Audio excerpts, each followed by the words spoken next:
What is up, everybody? Welcome into the Strictly ATS Podcast, Season 2 with none other than my main man, Eric, eTop Sports 21. You know, where to follow him, man. Football is finally back. Season 2 is here. Eric, you won last season, man, so you got the crown, man. You're defending champion, man. How you been all summer? Been going good, man. Ready to dive into it, ready for the NFL season. Hopefully you can make everybody some money and everything. Absolutely, man. You definitely crushed it last year, man, going above 50%. You were 47, 41, and 2. And you can't be, and that's pretty good, man. 53% NFL college, man. That's good, man. A little bit of units there. So you can't scoff at that record there. But man, this is a new season, so hopefully, man, we can maybe bust into that 60% percentile this year. So let's go ahead and jump into it, man. This Saturday is going to be week number 2 college football. Who you liking, man, college football this weekend? My play I like the most is I locked in the Texas Longhorns plus 7.5. Bama is going to look to grind out the game, run the ball. This isn't the Bama offensive line has passed. I like the matchup. I think the Texas defensive line is going to be able to limit Bama's rushing attack. Also, Bama lost its 2 best defenders, best running back, 3 best wide receivers, and Bryce Young. That is a lot to lose. You look at Stark's game script last year to start the game. It was crazy. I think this is the game. Stark has been circled. I think Texas is going to be able to get out to that early lead, take the crowd out of the game. Texas has the best offensive line in the country. They're going to be able to limit Bama's pass rush. Bama's wide receivers core is elite, led by Worthy. And Bama lost 3 guys in the secondary to the NFL, and 2 guys could be hurt and miss the game. I just think that with the offensive line being able to protect Ewers, he's going to be able to pick apart that back 4. I like Texas here plus the 7.5. Yeah, I like that too, man. I'm definitely really excited for this game, especially got it at 7.5. Got a little bit of hook there, so if there is that, that touchdown potential, hey man, I like it. I'm definitely excited, for this game on Saturday night. Speaking of another game that is Saturday night, my pick for one point that I really love this weekend, and that is my Charlotte 49ers plus 24.5.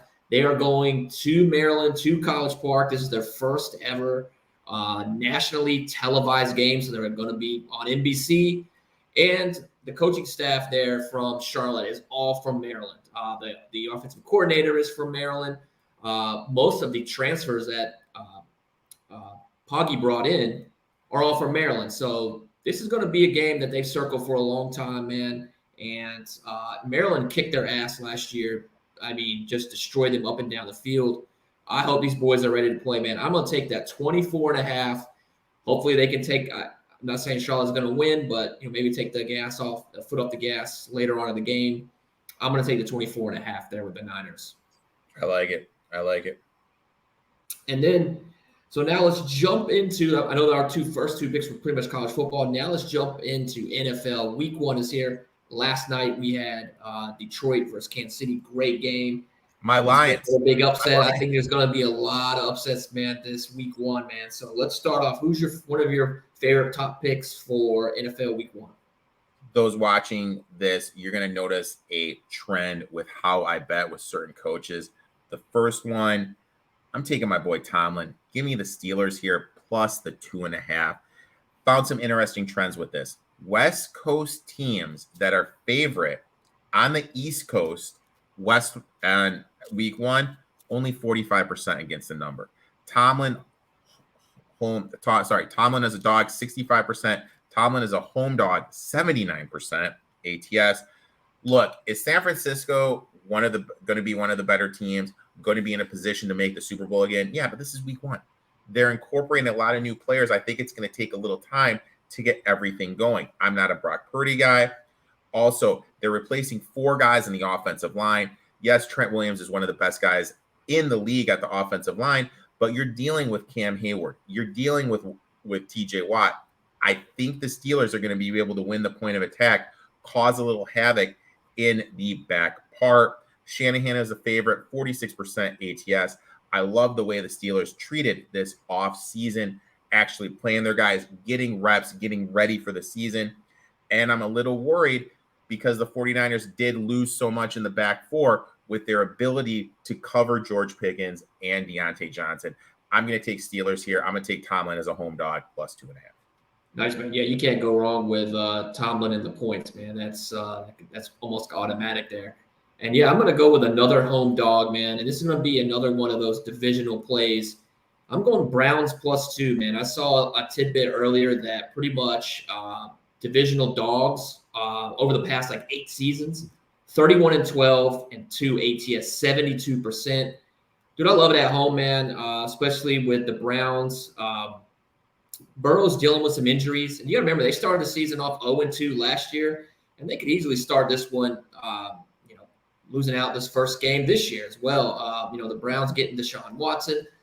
They definitely have the skill pieces to keep up with the Browns, and also the defense as well to keep up. Man, I'm just going to roll. That Burrow injury, man, is definitely in the back of my mind. So I'm going to roll the home dog here once again, plus 2. Give me the Browns, man, in Cleveland.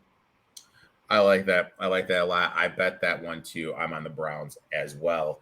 I think that number gets out to 68% if you go all the way back to 2001. So it's a pretty large sample size, and Burrow has only won covered one game against the Browns. I like that a lot. My next play, another coach I like to take as a dog. I'm going to Mike Vrabel and the Tennessee Titans here, plus the 3.5. Vrabel as a dog, 60%, as a road dog, 59%. Look, I know the Saints are getting a lot of hype, but they did lose Davenport on the defensive front. I'm not sure if the guys they have to replace him are going to be able to get into the backfield and cause as much havoc, especially against the run that Davenport was able to cause. Lattimore isn't 100%. We saw how much the Saints defense does struggle when Lattimore doesn't play. Also, I don't think people realize how good this Tim White offense is going to be. White was over with the Texans when Bill O'Brien was there. Going to be a lot more shotgun sets, a lot more explosive plays downfield. Also, you bring in Spears, who's going to relieve Henry a lot. I think what they're going to do is Henry's going to be more of a second half guy.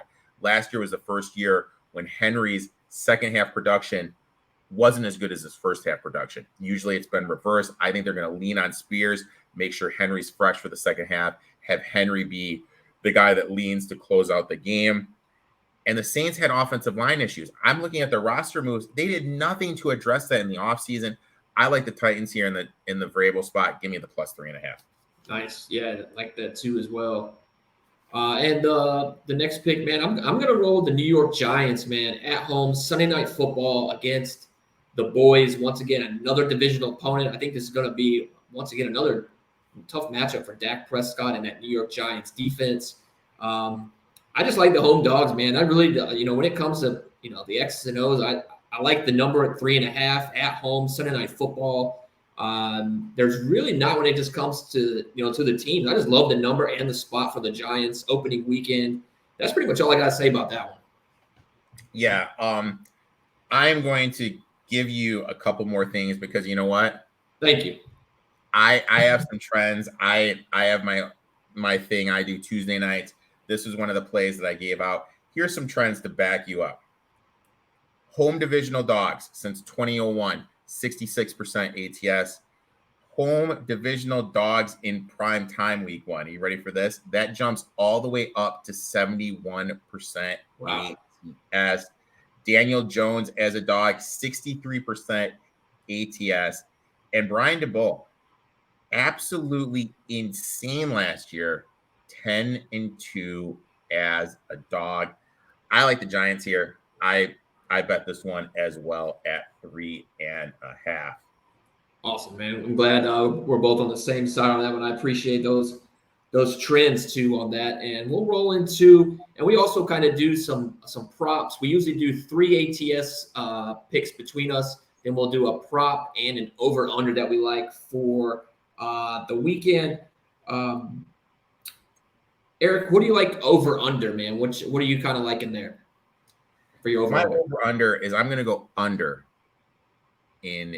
No, sorry, I'm going over. My bad. I'm going over in the Vikings Bucks 45.5. This is my thought process.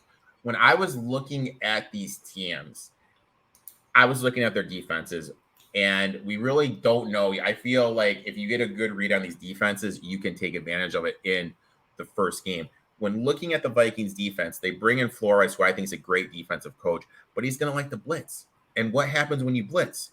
You put your DBs on an island. And I'm looking at these Vikings back four. Who can cover one-on-one? Who's going to be able to cover Mike Evans one-on-one? And the one thing about Baker is Baker has that gunslinger mentality. He's just going to chuck the ball. He doesn't care. He's just going to throw it down the field. He knows he's 1 year and out. He's just going to throw it. And then on the flip side of that, I think this Bucs defense isn't this championship level defense that we remember from a couple years ago. Vita Vea can't stay healthy. Sue's gone. Hicks is gone. Back four has kind of been exploited. You have Justin Jefferson. You have Hawkinson. You have Addison. I just don't think they have the weapons to stop it. I like this over 45.5. I'd play it up to 47. Awesome. I'm gonna go a little go with the under here in my next NFL over under. Panthers Falcons, man. I've watched being in Charlotte, been keeping track of the Carolina Panthers. That offense just looks like it just isn't able to move with Bryce Young there. And the Carolina has a pretty strong defense too as well. They may be missing Brian Burns. And I'm going to roll with the under 40.5 here. I think the only team that's really going to be doing the scoring here are maybe the Falcons. Can they get 40? Can they get a little bit over? I don't think so, man. I'm going to roll with the under here, Falcons, Panthers. And then also, Wright historically isn't that good in week one. That's true. Absolutely. And then moving into our weekly prop, man, what's kind of like your go-to when it comes to a prop? So what I'm going to do here is I'm going to go to the guy that set an NFL record for most scrimmage yards without scoring a touchdown, a guy that led his team in red zone targets and was top 20 in red zone targets for the whole NFL.